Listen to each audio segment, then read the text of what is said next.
What's up, YouTube? Team Simply Mott here, and today we're bringing you an archetype discussion. So this might be a series, this might not be, who knows. Worms. So today we're doing worms. So this is actually, this is kind of going to be two parts in this video. If you want, we'll put down in the description, we'll have at the end of the video, we'll have a deck profile. So if you want to just skip directly to that, you can go do that. First, we're going to talk about all the worms, because there aren't really that many videos that talk about all the worms.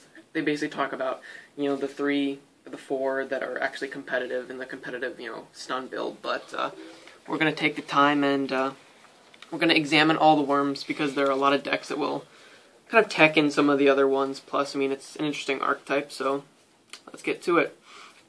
So Nebula, this isn't one of the actual worms, but Nebula is basically what makes this archetype work.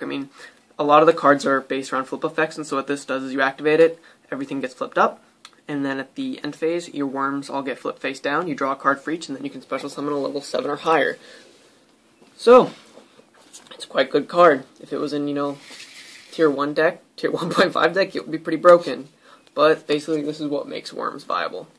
So we'll get started. Worms, there are 26 of them, and they go A through Z. And there's also Worm Drake, but that doesn't count, because that's an original card that no one cares about. But it is a reptile. First one, Worm Apocalypse. It's kind of the basic foot soldier. It's, a simple flip effect. It destroys one spell or trap card. I would run this in a competitive build if it was for one of two things. If this effect was either you have to target one of your opponents, or if it was an optional effect. But the way it is, you have to destroy a spell and trap card, and most of the time it'll end up being one of your own. So while this is actually a nice little tech and one of the few that could actually be splashed into the competitive build, the fact that you might be destroying your own back row makes it pretty bad. So Worm Barsis, when this card is normal summoned, you change one defense position monster to face attack position. It's bad. I don't know, unless you really want to like a lot of these worms are just bad. Carteros. Carteros is one of the 3 kind of littler worms that you run. Basically, this searches any level 4 lower worm. This is great in basically whatever build you want. This is kind of our Rhoda.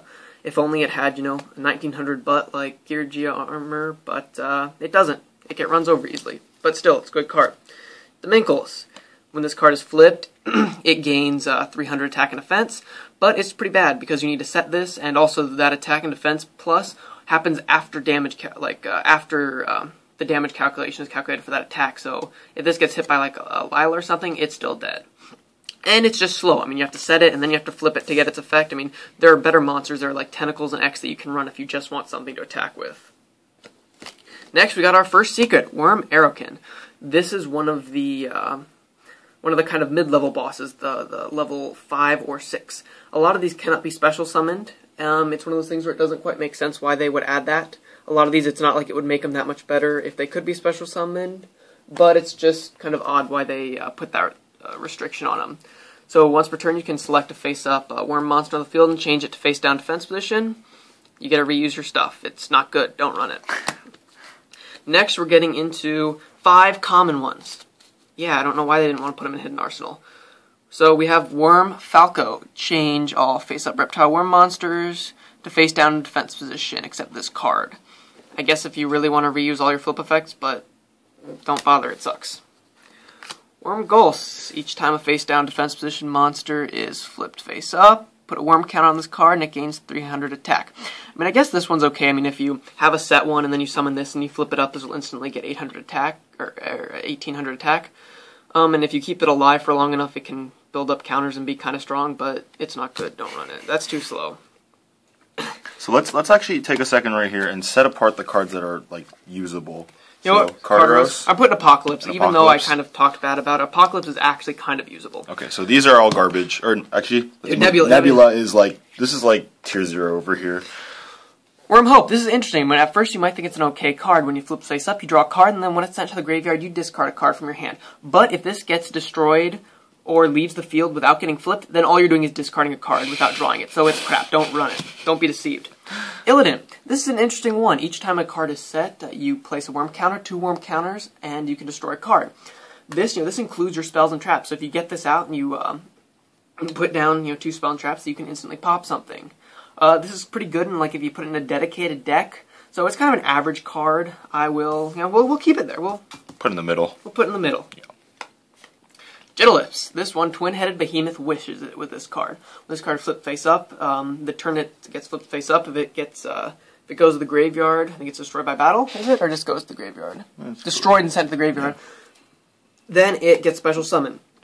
So you set this card, it gets attacked, gets flipped up, goes to the graveyard, and then it comes right back, so it can absorb another attack. If you really like to stall, we'll put this in the okay pile. Worm King, one of the other boss monsters. This is probably the best card in the deck. It's really nice because you can tribute summon this with only one worm. This is basically like a better/worse version of Scrap Dragon. It's better because you can use its effect as many times per turn as you want, but the downside is you have to be tributing your worms. It can't be any card on the field. They can be face down worms though, since they're being tributed, so that's another one of the good ones.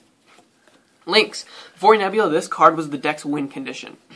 Basically, after it's flipped, for every end phase, it is face up, you draw a card. Note this says any end phase, not just your end phase, not just your opponent's, any end phase. So basically, over the span where you'd normally draw one card, you're going to be drawing 3 cards, because one for your normal draw and then one for each of the end phases. So if you can get this card out and protect it, it's amazing. It's a little slow for the competitive build, but it's still, there was a build where you use Stumbling or Swords, and you basically just protect this card, and you just, draw through your deck. So that's good, it'll go on the good card. Kind of put 2 levels. There will be like the competitive ones and the tech ones. Worm Mildith. This card's not good.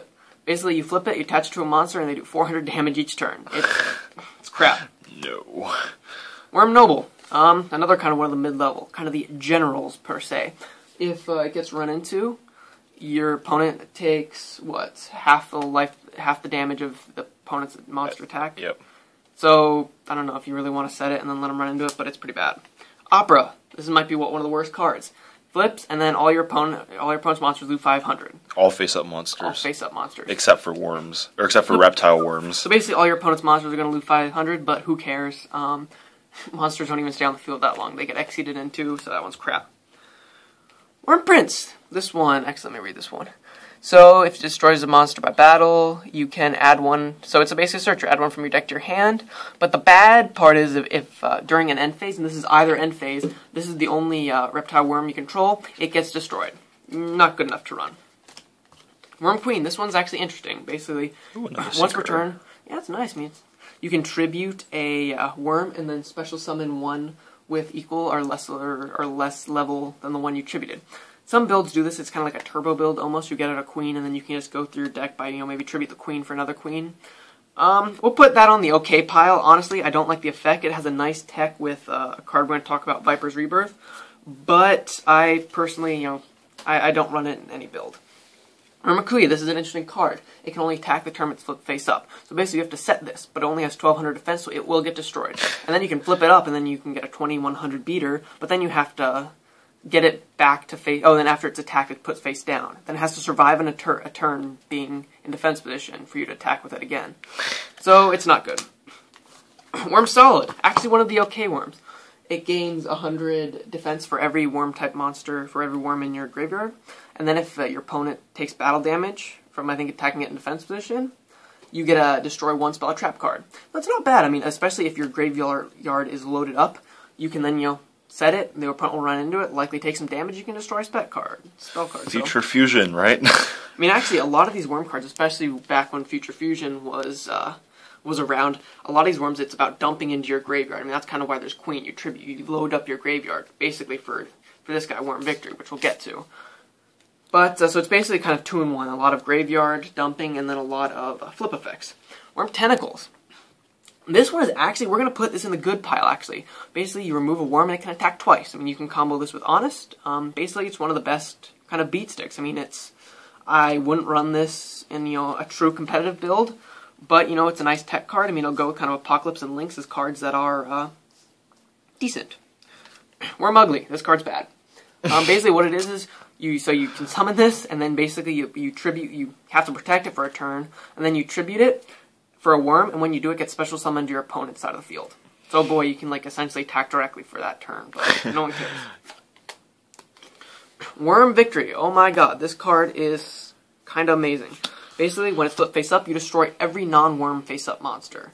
So basically, you nuke your opponent's field, and then it gains 500 life points. You have 500 attack points for every worm in your graveyard. So basically, I mean, the old build back when Future Fusion, some people would run, you dump as many worms as you want for worm 0. You get out this, and you can get this up to what, 10,000 attack or something. But the fact that it's a 2 tribute set makes it not that great. So we're gonna put this with the okay build. But I mean, it's still, it's called Worm Victory for a reason. I mean, that's one of the ways you win. Worm Warlord, another one. I mean, it can't be special summon, but this is actually one of the best. I mean, it is the best 1 tribute worm. What it is if it destroys a card, if it battles and destroys a monster, you can attack again. Plus, any monsters destroyed by this are their effects don't activate. Raikou, any other flip effects, bye bye. Sangan, bye bye. This one actually, this will be another one that we're going to put in the actually okay competitive build. I mean, yes, you can't special summon it, but it's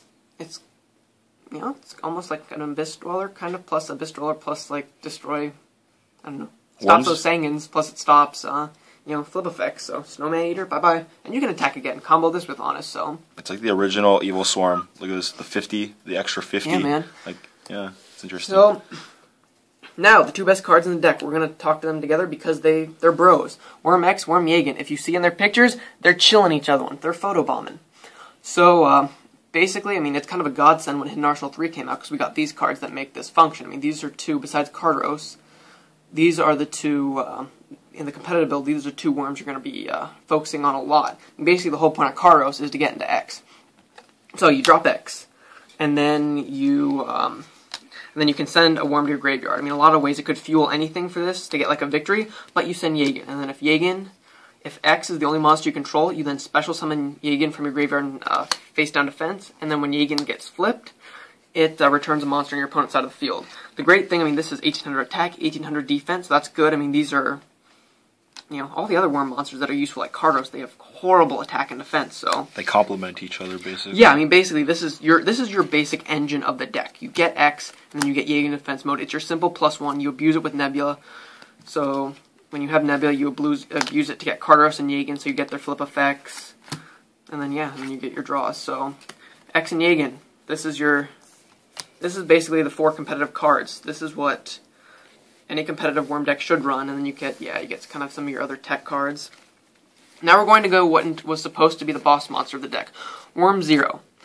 I'll actually read off the effects. So, for each, you can use 2 or more reptile-type worm monsters, and then once per turn, if you have 2, if you use 2 to summon it, you can select 1 reptile monster in your graveyard and summon it in face-down defense. Good.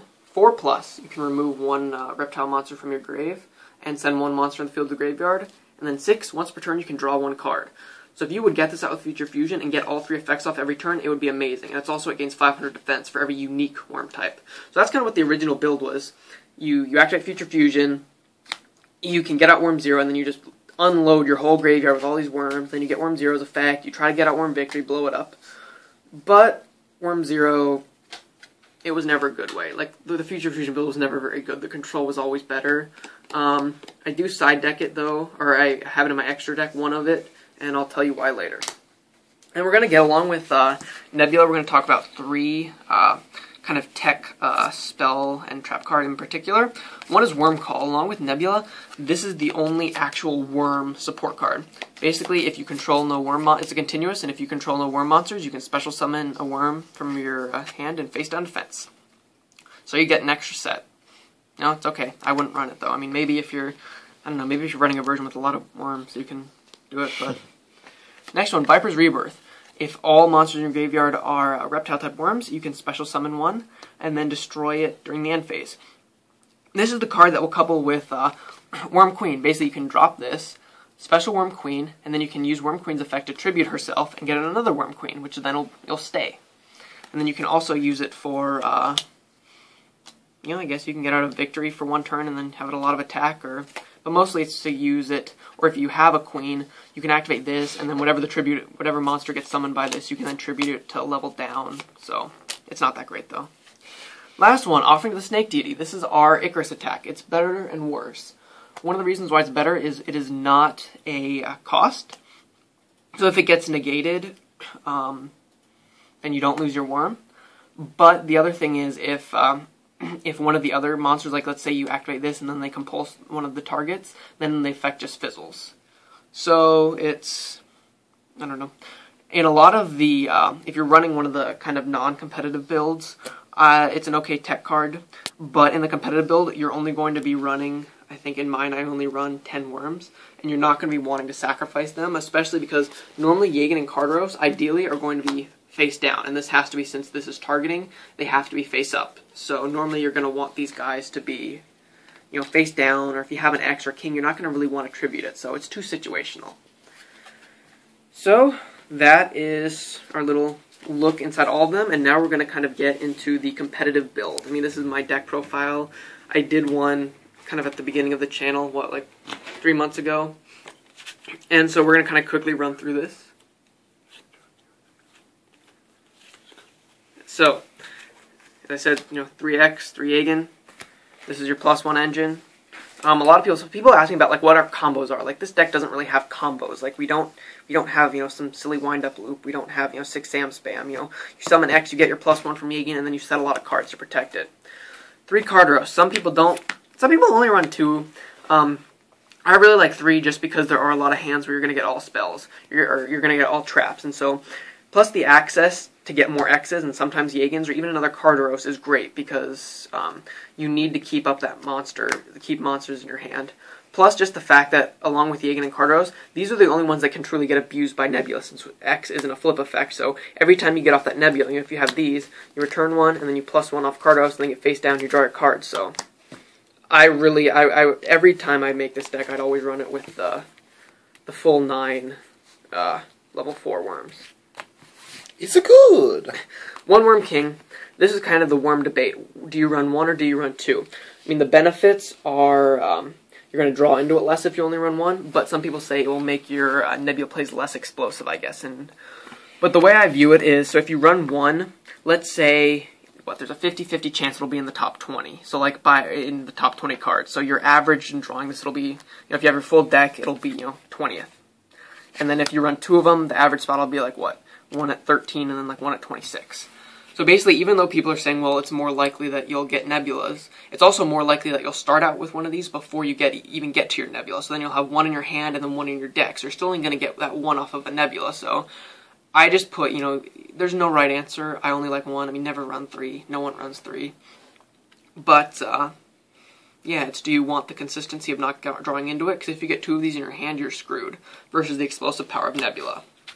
And then the best anti-meta card in the game right now, Thunder King, some run 3. I only run 2 just because it does stop Carteros, and I play Duality. But, I mean, it's a great card, especially now Mermails. I mean, anything that exceeds, you know, you can negate it with Thunder King. And then all these are lights, so 1 Honest. My favorite monster card, actually. One of the interesting things, people, you know, these are worms, you know, these are little space invaders. They don't expect these to be lights, so you can surprise them when you drop Honest. So there are the monsters, only 13. It's a very low monster count. So basically the goal is to get out, you know, you don't really swarm, but you like to establish some field presence with some X, Yagins, Carteros, and then you protect them. You use all that back row to protect them, and then, you know, slowly push with X, get that Carteros beat down. So then onto the spells. 2 dualities, we don't special summon that much, basically just Nebulas, so this helps, you know, get out the cards you want. It's just a little consistency boost. 2 MSTs, a lot of decks, like, you know, Agents or Chaos Dragons don't run that many back row, so that's why I only go with 2. I side the other one, but it's always good to destroy your opponent's spell and traps. 2 staples, Monster Reborn and Dark Hole. You might be surprised I don't run Book of Moon. I actually find it a little underwhelming. I mean, and that's saying something considering, you know, you can Book of Moon your own worms, you know, Carteros or a Yagin to regain their effects. But there's nothing that Book really does that, you know, a Bottomless or a Compulse or a Fiendish or anything doesn't do better in my opinion, so that's why I don't run it. And then 2 Lance. It's great to protecting yours, you know. It essentially makes your X have 2600 attack, your Thunder Kings have 2700 attack, so it can be used offensively or defensively, and these are some of my, you know, one of my favorite spells in the deck. And then now we got the trap lineup. 16 of them. 19 of them. 19. 3 Nebulas. If you don't run 3 Nebulas, quit Yu-Gi-Oh! Like, I watched one of M-Cole's videos. He didn't run 3 Nebula. Like, he only put 2 in his deck, and it's like, why would you do that? Like, this is the best card of the deck, hands down. So, when you make any Worms deck, whether it's the competitive one or whether it's the beatdown, you start with 3 Nebulas, and then you build your deck from there. It's too good not to max out. 2 Compulse. Depending on what the ban list happens, I might switch this up, because the reason I like this a lot are for wind-ups, but for some decks like Mermails, it's not that great to bounce them back to your hand. You know, Chaos Dragons, it doesn't do a whole lot, so this is one of my favorite right now, but depending on if, you know, a Rabbit or if wind-ups get hit, you know, this could change. So, attack cards. You know, 2D Prisons, you know, get rid of those Graphas, get rid of some Chaos Dragons monsters, and then 2 Mirror Force. A lot of people don't really expect Mirror Force, I guess, you know, but sure, it doesn't banish them, but, you know, if they swarm and then you destroy their field, that's good. Good Yu-Gi-Ohs. 2 Bottomless. The best way to kind of deal with monsters is to stop them before, you know, if, you know, something with like 6 Sams, you stop their normal summon, you get rid of those and deal with it that way. Tarentuals, even though we don't run that many monsters, I still like, no, don't put them away yet. They need to see. They're glary. I blame your phone. No, it's the light. So let's do this videos in the darks, but it's just good. I mean, you can even if you give up, you know, your X or your Thunder King, if you just set these and then they can go through their, you know, spam, and then you just drop this and clear their field, you know, you can start from there. You know, this is actually a pretty decent top decking deck, just because you have so many things that you can protect yourself with. Install Solemn cards, they're good. I attack 1 called the Haunted. This actually is really, it can be really useful. Just the fact that if you called the Haunted, you can call the Haunted an X, and then you can, if that's the only monster, then you can immediately get back that Yagan. End phase, if you activated a Nebula at that turn, but they get rid of all your cards by Dark Hole or just attacking, you can call the Haunted. You know, so during the end phase, get like a Yagan, then that'll go face down. You draw your card, you special King, and then Call the Haunted isn't even attached to your Yagan anymore because it lost its target. So you have your Call the Haunted floater, but then you got your 2 monsters in a draw, all from this Call the Haunted. So. And then to protect your monsters and to protect from Heavy Storm, 2 Starlight Road.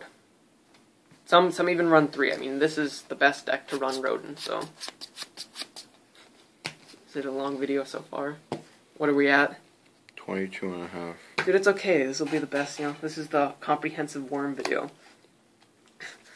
Let's go into side deck right now. Go on side deck quick. 2 Cybers. My hand hurts. Deal with machines, or you can, you know, get rid of those, for heroes, go over Alias. I mean, Cyber Dragon is a great tech. I mean, I run a Chimera tech on the side, so. 2 Fossil Dyna. We don't special summon that much, so this doesn't hurt us. You know, set this when a 6 Sam or wind-up player attacks it. Nuke the field. Heavy. People don't expect heavy when you side it in, and then the 3rd MST. Right now, I have 3D Fissures. But what I think I'm going to do is I'm going to take out 1 and put in 2 Macrocosmos, just because how this will hurt Fire Fists. It'll hurt, you know, Prophecy isn't affected by this. This will really kill Inzectors too. I mean, this doesn't hurt Inzectors. Right now, I run 2 Gozen, but if windups get hit, that's one of the main things I side Gozen against. I mean, it destroys windups.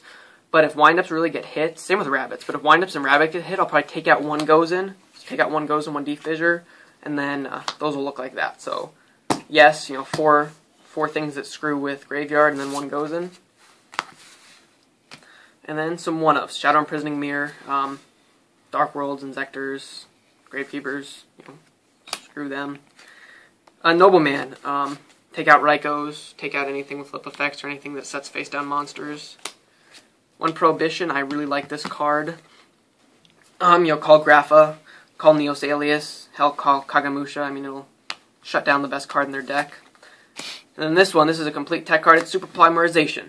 It's for those Worm Mirror matches that are all oh so common. But no, this is for heroes. Because when we get... I run 1 Shining. Hell, at Regionals, I got this out and he was shocked. He had a Stratos and an Alias, and I dropped Super Poly, and I got out my own Shining. So, you know, why not? Extra deck space isn't that tight. Basically, just a lot of rank 4s. You know, Shockmaster can screw with stuff. Two Utopias, I mean, it's light, plus it's the one that I go into the most often. This will probably get replaced by the Photon Knight Palladus that will be coming out in the Zexal tin, which is an amazing card for lights.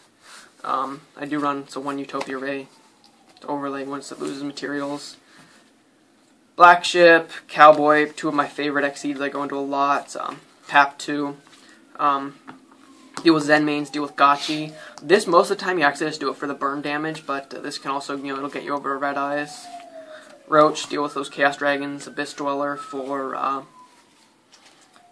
Mermails for Dark Worlds. And then Gem Knight Pearl, because it's just so damn sexy with that secret. You run 2 Starlight Roads, so run 2 Dragons. And then Chimera Tech for those machines with your Cyber Dragon. And then 1 Worm 0.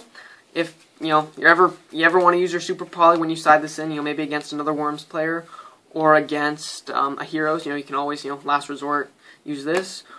Or in case some Heroes, they do run Fusion Gate, so you can sometimes get out 0 that way.